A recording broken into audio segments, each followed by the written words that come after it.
Genoise is the most famous of all French cakes, and there's a reason for it. It's lighter than air. In fact, compared to an American layer cake, it has only half the flour and it has double the eggs. The eggs are the leavening. You don't have any baking powder added. The whole lightness comes from the eggs. It is also delicious because it has butter. And I like using Beranbaum, which is really a way to make butter more rich and get rid of the milk solids in it. You're making clarified butter, but bringing it to the point where it turns nutty brown. Noisette is a hazelnut. So we start melting the butter, and never leave when you're doing Noisette, because the minute you hear it stop bubbling, that's when all the water is evaporated, it starts turning brown.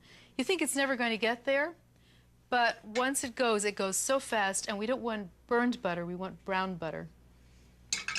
I have some on the back burner here that's just at the right temperature, or rather just at the right color. And I'm straining it. Now, if I did not have this fine strainer, I would use cheesecloth, because otherwise these little dark particles will come right through. But this way, they're left in the strainer, and you can use them for bread, you can use them for mashed potatoes. They're a great addition, but not for the Genoise. This mixture should be kept warm so that when you're ready to add the batter to it, it incorporates more easily. So you can just set it near a hot burner and it will stay warm enough. The next step is to heat the eggs. Now, Genoise is all about temperature control. If you have the eggs warm, and I'm adding sugar to the eggs too to protect them, when the eggs are actually feeling almost hot to the touch, they will beat up to such a higher volume you would be amazed. So I put the bowl over simmering water, and every once in a while, so that I don't make scrambled eggs, which would probably be very delicious because of the sugar in them, don't throw them out if that happens to you. But every once in a while, I touch it and see what it's feeling like.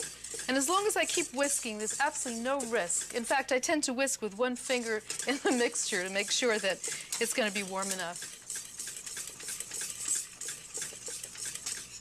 I'm now at the perfect temperature to start beating. And here's where I want to use the whisk beater, because we're getting as much air as we can into this mixture. So gradually I'm working up this mixer up to the highest speed. And while this is beating, I'm going to start preparing my flour and cornstarch mixture.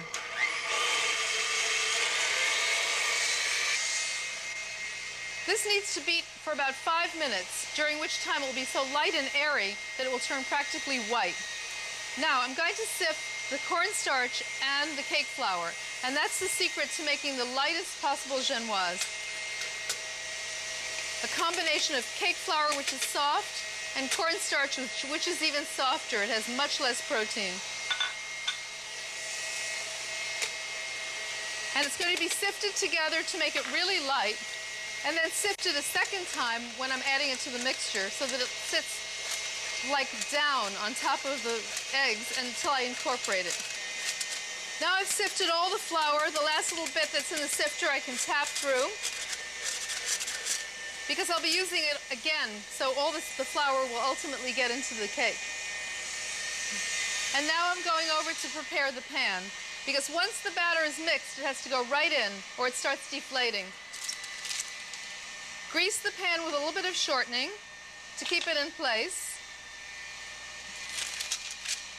Set the parchment in and spray it or flour it with grease and flour. And only use a spray if it contains flour, because that's what gives you a really nice edge on the Genoise. I always rub off the top. Okay, I'm now ready to check the batter.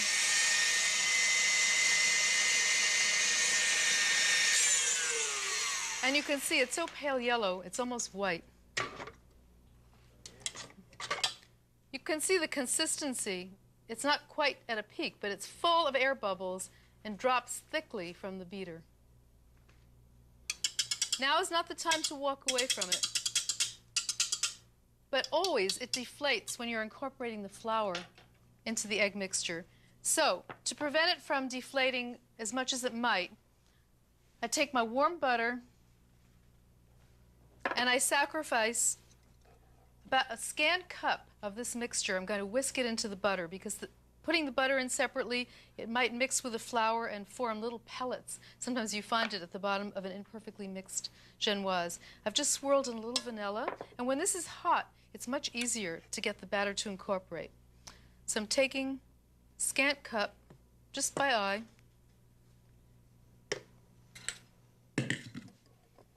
Now you'll see how this batter is going to deflate significantly. I don't care about deflating this part. It's a small amount to sacrifice to keep the rest of it with maximum volume. And now I can start adding the flour and cornstarch mixture. And in order for it to incorporate well, I'm sifting it a second time, half at a time. And I'm sifting it right on top of the batter. And then I want to start mixing it in. But I'm not going to use the spatula except to finish it at the end. The best way to mix together two different mixtures of two different consistencies is to use either balloon whisk, or one, if you don't have one this large, at least a fairly large whisk, or most people have a slotted skimmer or a skimmer in their kitchen. And this also has holes that help to push the flour through this thick egg batter. At this point, it's okay to see a little bit of the flour because we're going to have to add more. But the next addition, before we start adding the batter with the butter, we want to have all of the flour disappear completely. And one person once asked me, what were the interesting little nuts at the bottom of my Genoise? And I hated to tell him the sad truth that they were not nuts at all, flour nuts, a new variety. See, I'm turning the bowl as I'm doing the classic folding motion of scooping it up, letting it drop over like a wave. And I can still see pockets of flour. But this should take under a minute to accomplish. Until you see that last bit of flour, just keep going, and I think that we're there. And now you can see, when I add this batter to the other batter, look at the difference in the color. The burnt noisette is going to make it taste really delicious. And when you eat this cake fresh, you don't need any kind of moistening.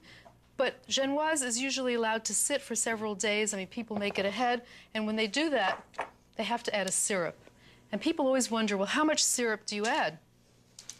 I find that the perfect amount to add is for every egg used, 3 tablespoons or up to 4 tablespoons. And you know, Genoise is a sponge, so it can absorb syrup. You can either put liqueur directly on it or make a simple sugar and water syrup and add liqueur if you like